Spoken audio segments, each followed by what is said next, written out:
अब आकर एक बात समझ में आई कि जो अरसे से हम सुनते आ रहे थे बड़ों से, अगर नमाज के नवाफिल छोड़ोगे तो सुन्नतें छूटना शुरू हो जाएंगी, अगर सुन्नतें छोड़ोगे तो वाजिब छूट जाएंगे, अगर वाजिब छोड़ोगे तो फिर फर्ज नमाज भी छूटने लग जाएगी। इसलिए जो नफल हैं उनका खास तौर पे एहतमाम किया करें।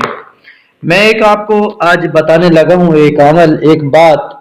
अगर इन दो सुन्नतों को अगर आप जिंदा कर लें, इन दो सुन्नतों को जिंदा करने से दो वाजिब जिंदा होंगे, यूं कहें दो फर्ज जिंदा होंगे, अगर यूं कहें कि नमाज इनसे जिंदा हो जाएगी तो ये भी बिल्कुल ठीक होगा। क्यों? हमारी नमाज में ना दो कमियां हैं। अक्सर लोग पता क्या करते हैं, दो गलतियां करते हैं। एक, रुकू के बाद जो खड़े होते हैं ना, हम समी अल्लाहु लिमन हमीदा के बाद रब्बना लकल हम्द या समी अल्लाहु लिमन हमीदा कहते हुए, वो जो खड़ा होना है उस खड़े होने को कहते हैं कौमा, और ये खड़ा होना वाजिब है। और अगर हम सही तरीके से खड़े नहीं होते, हल्का सा ऊपर हुए ही थे कि अचानक हम सजदे में चले गए, तो यूं समझें हमारा कौमा छूट गया, ये वाजिब था। और वाजिब के छूटने से क्या होता है? वाजिब के छूटने से सजदा साहब करना होता है, जिसको लोग सजदा सहू भी कहते हैं। तो वो सजदा साहब अगर नहीं किया तो नमाज नहीं हुई, नमाज को लौटाना जरूरी है। और दूसरी बात, दो सजदों के दरमियान जो बैठते हैं उसको कहते हैं जलसा, और उस जगह पर सही तरीके से तसल्ली से बैठना वो भी वाजिब है। अगर सही तरीके से नहीं बैठे, हल्के से हम सजदे से ऊपर हुए थे और एक पल में दूसरे सजदे में चले गए, तो यहाँ पर भी अब हमने वाजिब छोड़ दिया। सजदा साफ करेंगे तो नमाज मुकम्मल और सही हो जाएगी, नहीं तो क्या होगा, नमाज को दोबारा लौटाना पड़ेगा।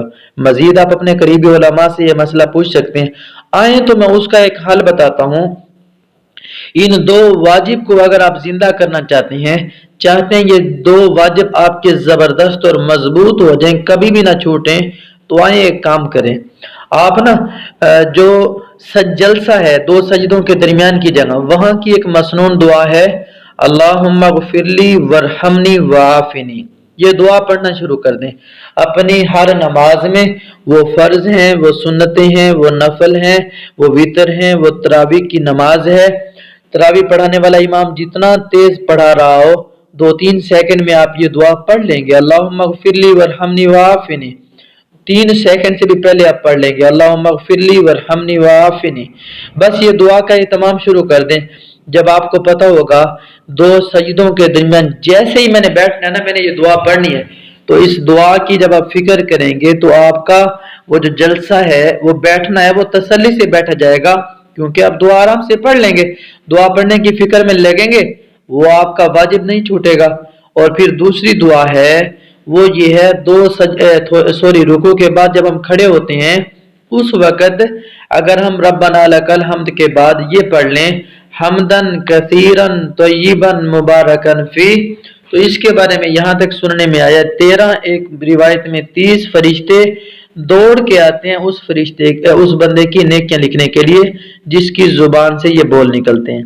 और जो दुआ पढ़ता है दो सजदों के दरमियान, उसके 3 फायदे मिलेंगे। मगफिरत होगी, अल्लाहुम्मा गफिरली, वरहमनी, अल्लाह की तरफ से रहमत की छाँव होगी, वाफिनी, नेमतें मिलेंगी, अल्लाह ताला उनके छीनने से बचाएगा, अल्लाह ताला आफियत का मामला फरमाएंगे, हिफाजत का मामला फरमाएंगे। तो देखें, आपने दो सुन्नतों को अगर जिंदा किया, इन दो दुआओं को जिंदा किया, तो दो वाजिब जिंदा हो जाएंगे, नमाज से दो गलतियां खत्म हो जाएंगी, हमारी नमाज जिंदा हो जाएगी, हमारी नमाज मजबूत हो जाएगी, और इंशाअल्लाह हमारी नमाज पुरसुकून हो जाएगी, और हमारी नमाज वो होगी जो अल्लाह के यहाँ पसंदीदा होगी। कोशिश करें खुद भी अमल करें और दोस्त अहबाब तक भी शेयर करें। अस्सलामु अलैकुम वरहमतुल्लाहि वबरकातुहू।